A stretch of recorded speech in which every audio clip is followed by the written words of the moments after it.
in a different perspective? I agree, if I'm following the hegemonic line, that this was a legitimate disease that just occurred freely in nature.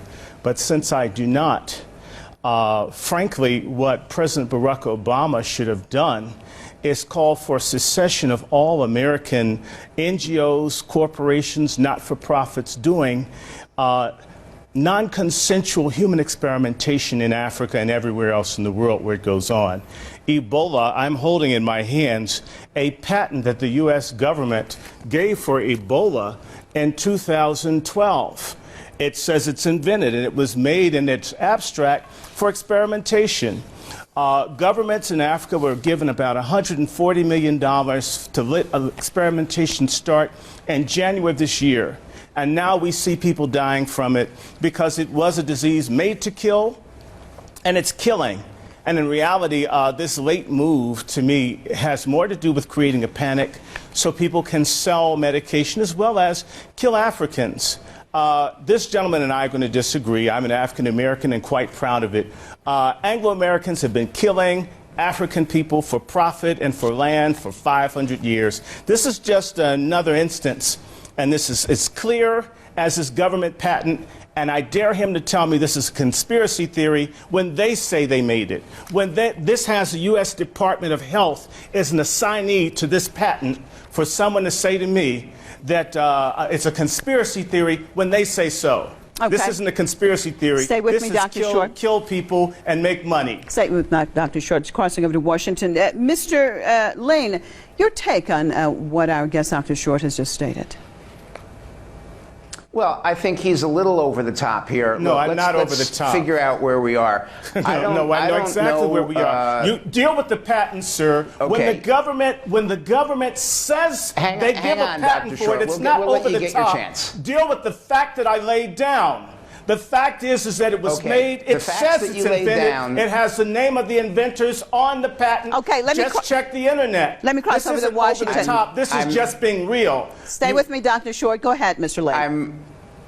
I'm not familiar with the document that he has. I do know it exists. I don't deny its authenticity.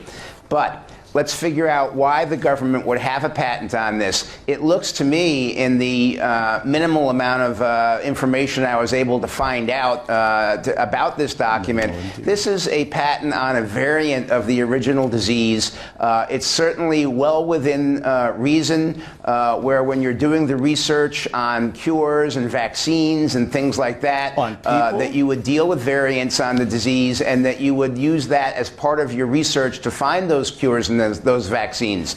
So the fact that the document exists and the fact that the document may be authentic is not in itself any sort of smoking gun. It is authentic.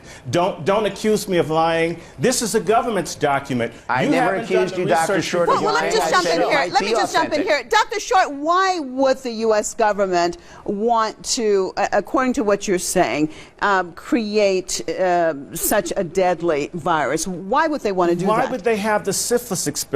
Why would they have the pellagra experiments? Why is Dr. James, his name is escaping me, he's at the mailman school at Columbia, do these kinds of things with Depo-Provera in the same areas? We have a history of doing all kinds of unjust and illegal things with substances, not just outside of the United States, but within. The Tuskegee experiment is the best known, but there are many, many others. And so it's time for this to stop.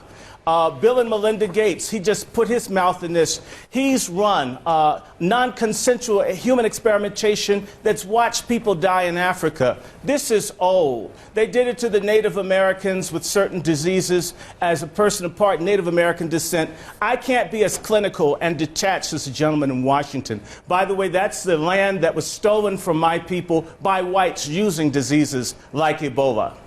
All right, stay with me both, guests, Mr. Lane and Dr. Short. I want to cross over to our Facebook page and see what some of our viewers have said about this subject.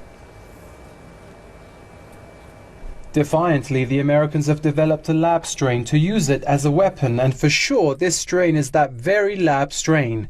That's why it's spreading more quickly than the old natural strains seen before. The US is a scapegoat for all the losers out there who can't take responsibility for their own actions.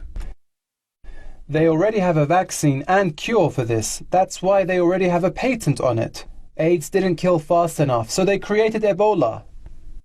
AIDS and Ebola are attributed to US war factories, and that's what we call the NWO, New World Order.